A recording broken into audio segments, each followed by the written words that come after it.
This show is a part of the podcast network of the Walled Garden Philosophical Society, an international community of philosophers and seekers dedicated to the pursuit of truth, wisdom, virtue, and the divine, wherever they may be found. To find out more, go to thewalledgarden.com. Hello and welcome to another episode of Soul Searching with Seneca. Now, in this episode, we are continuing in letter number 14 on the reasons for withdrawing from the world. And we're going to continue to see Seneca developing this idea of his kind of strategy for how he is planning to, make a difference while he is withdrawn from the world, right? And this is obviously at a time in his life where he was kind of removing himself from politics and trying to kind of, keep a quiet face when there are a lot of powerful people who might wish him ill if he were to kind of step on their toes. And so in the previous episode, we discussed a few ideas that he was giving us about being strategic with these people in power. And now we're going to see in verses 10 through to 16 a few more ideas that he develops here, even bringing Cato the Younger into the picture. And so there's a lot to cover today, but hopefully I'll be able to be clear and concise with what we're taking away from these multiple verses here. So let's dive in. I'll start reading and we might stop along the way. Quote, "We must follow the old adage and avoid three things with special care: hatred, jealousy, and scorn. And wisdom alone can show you how this may be done. It is hard to observe a mean. We must be chary of letting the fear of jealousy lead us to becoming objects of scorn, lest when we choose not to stamp others down, we let them think that they can stamp us down. The power to inspire fear has caused many men to be in fear. Let us withdraw ourselves in every way, for it is as harmful to be scorned as to be admired." End quote. So what I kind of get from this passage is that Seneca is sort of taking a judge not lest ye be judged approach to his philosophy. And I think that this actually fits really well with the way that Seneca does philosophy as well, and the way that he kind of sees the world, to the extent that I understand how he sees the world, right? Because what comes to my mind when I read this is that Seneca was kind of a person who would stand back and look at what was happening and kind of look at it, from a distance and to see the movements happening, to see what people were like, what they were doing. And he kind of had that outsider view of this. And I remember him writing, I couldn't tell you which letter it is in at this point, but he does write about going to the kind of the games, right? These horrifying Colosseum games.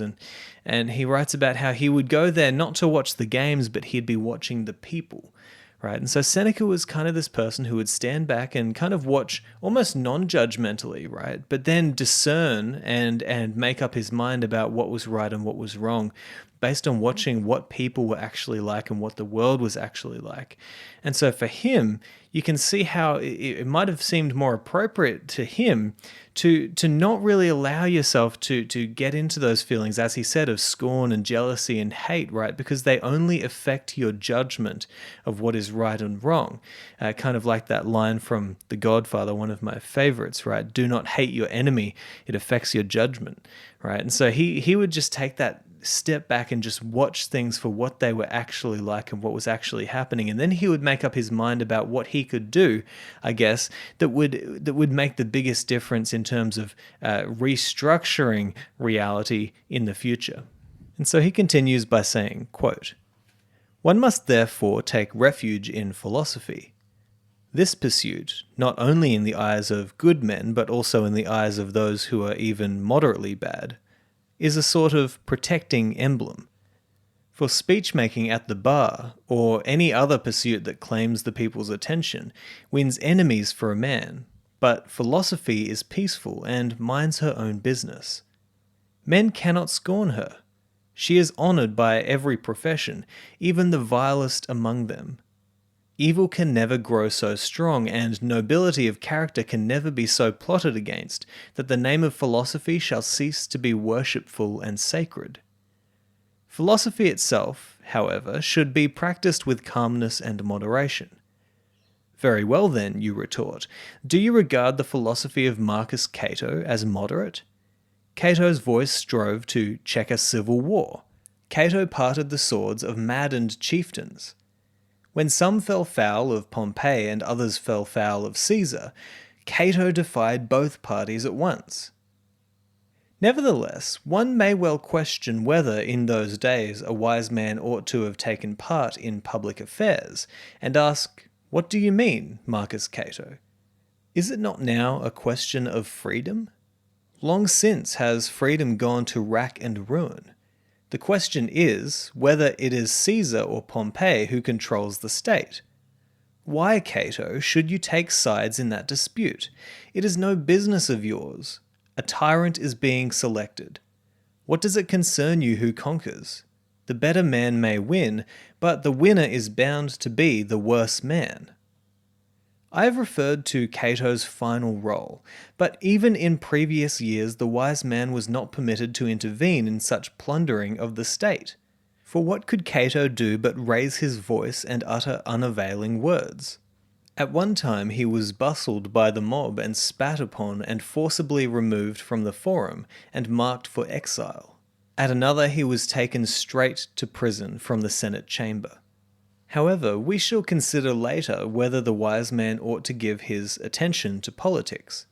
Meanwhile, I beg you to consider those Stoics who, shut out from the public life, have withdrawn into privacy for the purpose of improving men's existence and framing laws for the human race without incurring the displeasure of those in power.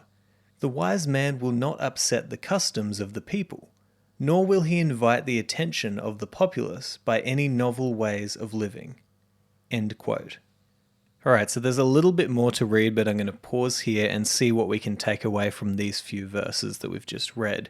And firstly, we see Seneca saying something kind of interesting. He's saying, we should take refuge in philosophy. This pursuit, not only in the eyes of good men, but also in the eyes of those who are moderately bad, is sort of a protecting emblem, right, is what he calls it. And so this is an interesting idea. He really does believe that if you practice philosophy, then that is the thing that is going to almost protect you from those powerful people who might wish you harm. And this is an interesting idea, and I think to understand the way Seneca looks at this, we need to actually think about something that he's written previously, which is that he's actually locking himself away and writing these letters so that future generations can get the value from this and that they can live better lives, right? So he's actually doing this for the future generations to come. And so Seneca sees philosophy as this thing that is kind of a multi-generational pursuit. You're supposed to be thinking about what is true, what is wise. You're supposed to be standing back as he did and looking at what's happening, looking at who's in power, looking at what the people are like. As Carl Jung would have said, what are they reading? What are they watching? What are they doing with their time? This is going to teach you the general knowledge of the people of the time, right? And so Seneca is looking back and he's watching what's happening and he's thinking, what can I learn from this? I need to get this down and I need to write about what wisdom is and what the great man is and what the sage is and what it means to live a good life. And if I can write this down, then it can be passed down from generation to generation to come. And my legacy, not in terms of my egotistical legacy of here's me, I'm Seneca and I want you to know me, but my legacy of wisdom, right, gets passed down for multiple generations. So he's looking at this in a very long time frame. And Seneca kind of says that, philosophy is kind of this haven where if you practice philosophy, those in power will not seek to give you harm. But now we might think about that in terms of Greece and Rome, where, multiple philosophers were exiled, including Seneca, not necessarily for his philosophy, but for his political, his political life. But many philosophers were exiled because they were preaching doctrines and wisdom that the powerful people did not like the people to have. Now, Seneca may have said, as he goes on to talk about with Cato, right, he may have said listen, that's because you're sticking your nose into politics where you might not, it might not be wise for you to do that, right? It might not be wise for you to stick your nose in other people's business. Rather, you should, return to philosophy, which is this practice of looking and seeing and hearing and watching, and finding out what is wisdom, what is truth. And that is the purpose of philosophy. It's a love of wisdom, right? And so I don't want to go too far with what I'm saying here because I don't believe that Seneca actually thought that you shouldn't, say, stand up to power when something was truly wrong that they were doing. But then again, you look at his life and it's not as if he did have any real major moments like Cato did, standing up to the powerful people. In fact, he guided Nero through much of his reign, and I'm sure that Seneca would have had many opportunities to just kind of throw in the towel and say, this is wrong and I don't care what you do to me. But he didn't necessarily have that moment, right? And so you get the sense that Seneca is kind of playing a long game here. He's kind of thinking potentially that, I could just stand up and say this is wrong or that is wrong and be the person who judges everybody according to my philosophy, or I could play the long game and see what can I get out of my what I'm seeing here, what can I learn, what can I write down so that people after me will gain the wisdom that I learned in my life, right? And so that's kind of a more long-term game where he's thinking about not only the wisdom of the moment and what is true and what is right, but also what is the deeper wisdom of how I should live my life right now, which you might think includes, maybe he should try and keep safe for a while, get his thoughts down, write some thoughts down and write some philosophy, and just see how big of an impact he could have on the future, how many lives he could change in the future if he was to kind of, as he's saying in this whole letter, withdraw from the world. And in order to discuss this kind of wisdom, Seneca kind of compares what he's doing to what Cato did, okay? And so he gives this example of Cato during the time when Pompey the Great and Caesar were kind of having this civil war, kind of, as Seneca says here, deciding which tyrant will be the ruler. And so Cato was this person, obviously, who many Stoics looked up to because of his unadulterated commitment to truth and to not being coerced into doing or saying anything that he did not believe to be true. And so that ultimately led to his demise, right? But Seneca is kind of saying here, well, listen, you go around, with your big mouth, upsetting all these people in high places. And was that really a fitting pursuit for a philosopher, right? Or was that was that not the wisest path to take? Because ultimately, he did set a great example of committing to truth. But is there a lot more that we could have gotten from Cato if he had have, say, withdrawn from public life and started focusing on what is wisdom, what is the sage, what is a good man? Trying to get his philosophy down. And so one funny example that Seneca gives here of why it might not have been so wise for Cato to be running around getting involved in politics, right, is because he kind of says, well, Cato, you're upsetting these two very powerful tyrants who are deciding who will be the ultimate tyrant.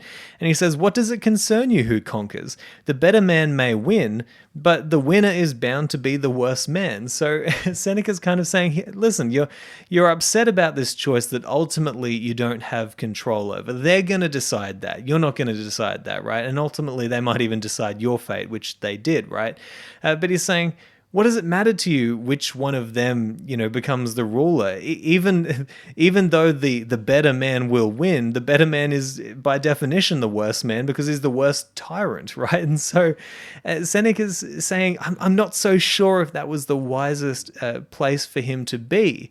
And we know that Seneca really admired Cato. He really did admire Cato. But what we see here is Seneca saying, I don't know if that approach is better than my approach, because he is ultimately talking about his approach of withdrawing from public life and getting his philosophy down.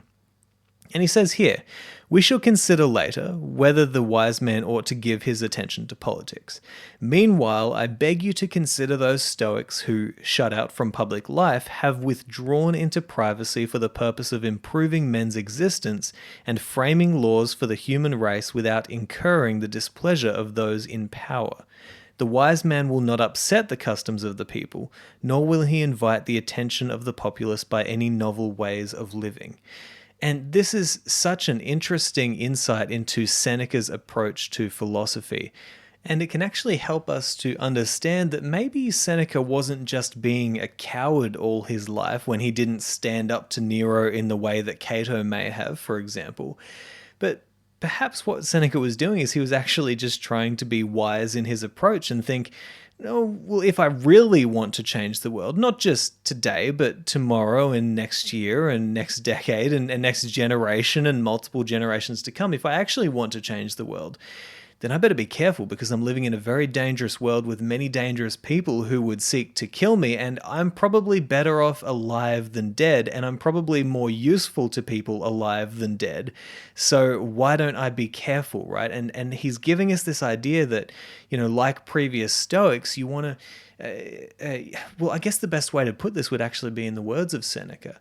And I'll paraphrase here, but there is a passage where he talks about how, outwardly you should kind of conform to the mob, right? But inwardly you should be completely different. And so it's this middle way approach that Seneca takes again and again and again in his philosophy, which is, listen, maybe it's best for you to not be seen to be trying to be something or to be too disruptive of the public or disruptive of politics and stuff like this. Maybe you don't want to be too disruptive because maybe that's a short-term solution for a long-term problem, right?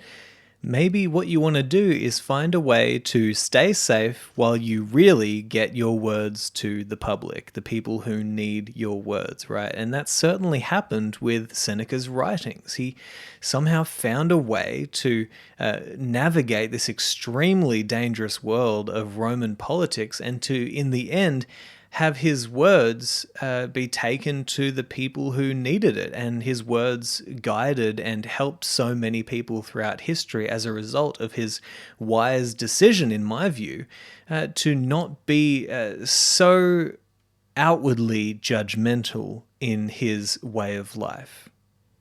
All right, so I'm going to read the next couple of verses where Seneca answers a question that you might be thinking as well, which is, well, look, even if you do live this kind of reclusive life where you're practicing philosophy, trying to watch, stand back from a distance, you still, something might happen to you. An accident might happen. You might die.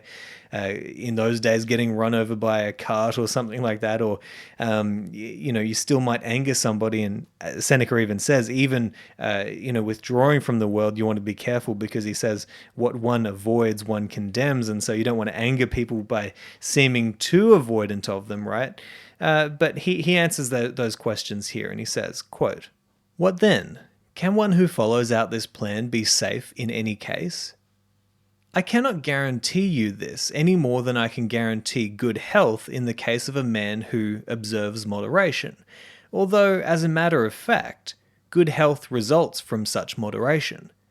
Sometimes a vessel perishes in harbour, but what do you think happens on the open sea?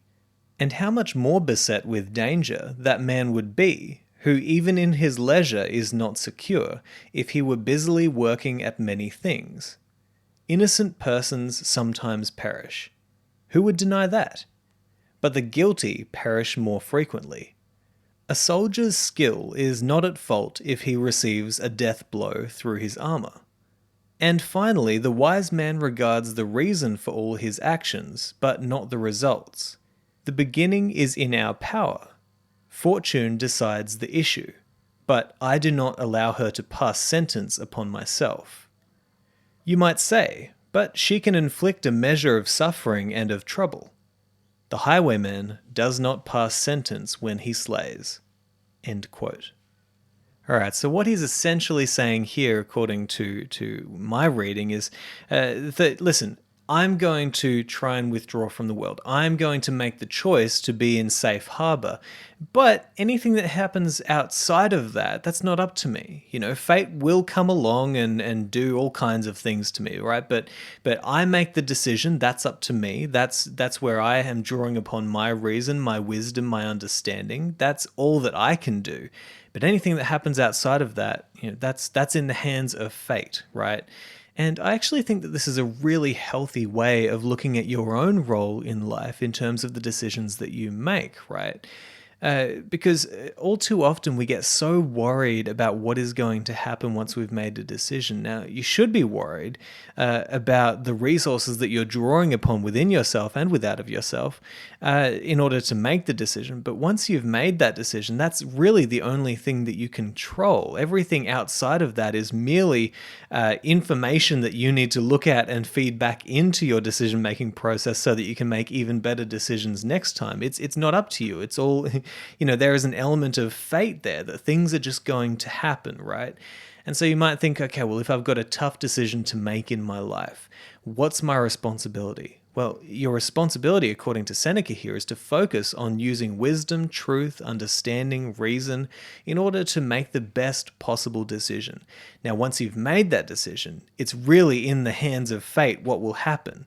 But I would say that if something bad happens, or if your decision actually leads to an unfavorable result, then your job is then to look at that information that you learn from that unfavorable result and then to feed it back into your decision-making process so that next time you make an even better decision, or a decision that is definitely better than the one you made last time. So I hope that made sense and that it wasn't too rambly. If it didn't make sense, then let me know. But I do think that this is a good place to end this episode. And it's just such an interesting dive, this letter is, into kind of Seneca's approach to philosophy and why he was withdrawing from the world at the end of his life, right?